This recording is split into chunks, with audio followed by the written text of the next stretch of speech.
Today I'm going to be showing you how to make a super simple table arrangement at home utilising a pot which used to have some orchids in it. I've got these gorgeous hyacinths which are amongst my favourite flower, and also some gorgeous Thalaspi. I'm going to use some florist tape and I'm going to create a grid formation which is going to help reduce the surface area of the pot, allowing a little bit more stability as well for my hyacinths to sit within. Grabbing my tape, and I don't want to make it too tight because the hyacinth stems are super chunky. I've created the grid, nice big gaps in between so we can put in all our hyacinths. With the Thalaspi, I'm going to use big swathes of it to create lots and lots of interest and a little bit of movement and texture, because the hyacinths, whilst they're a lovely, lovely big blousy heads, they are quite solid, so they don't really have any movement. So the Thalaspi will create that within the container for me. Feeding it all around the periphery of the container, a little bit more towards the center as well. And now it's a simple case of filling in with all my hyacinths.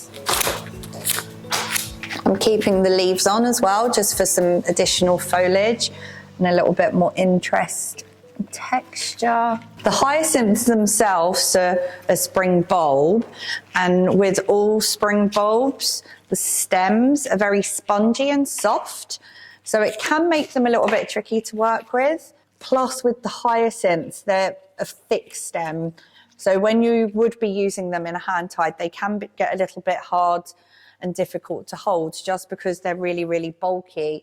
There's also going to be a lot of sand and soil sometimes. This doesn't bother me personally, and because we're using a solid container, you're not going to see any mucky or dirty water. But if you were to use a clear glass container, I would just suggest running these under the tap, and that will help remove some of the sand and soil that you get attached. Another thing to remember is with the spring bulb, so any flower that comes from a spring bulb, they will continue to grow. So even though the bulb is no longer attached to the hyacinth, it will continue to grow, and it will grow out towards the sunlight. So something that at this moment is quite short in the bowl, over time, and as it gradually opens a little bit more, they will grow out. So I'm playing with the heights. With the hyacinths, I'm not being too conscious of making sure that they're all on the same plane and the same level, because I want to play around. And as I said, they are going to continue to grow.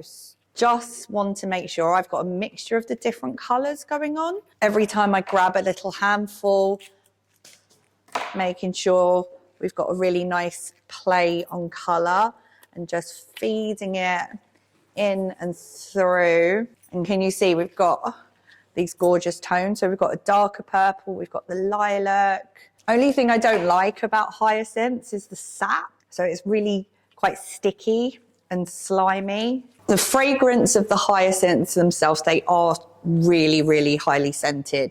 They can be a little bit cloying and overwhelming if you have them in a small room. So when I have them at home, I try not to put too many in a vase.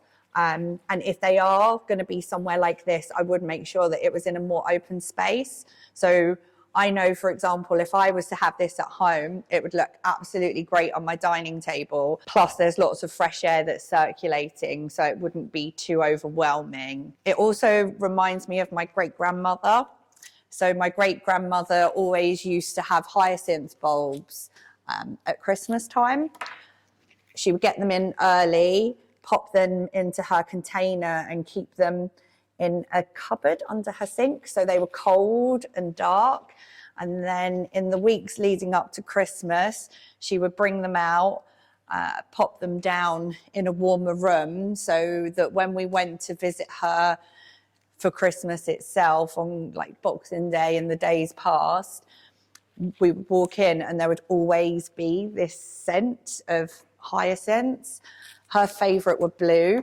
Maybe that's why my favourite are the blue as well. But they just for me bring back so many childhood memories, like really, really happy memories. And it's great when you can use a flower and it also takes you back to a certain time and place in your life. I'm just going to pop this little white one at the front. It's going to help break up those two colours together as well. And to finish, just adding in tiny bit more movement, some of the gorgeous Velaspi, tiny bit more towards the front down here. And that's how we would make a very simple but extremely effective hyacinth arrangement for the home. If this has left you feeling inspired, please do tune in again, where we'll be showing you lots of tips, tricks and techniques to make your own beautiful designs at home.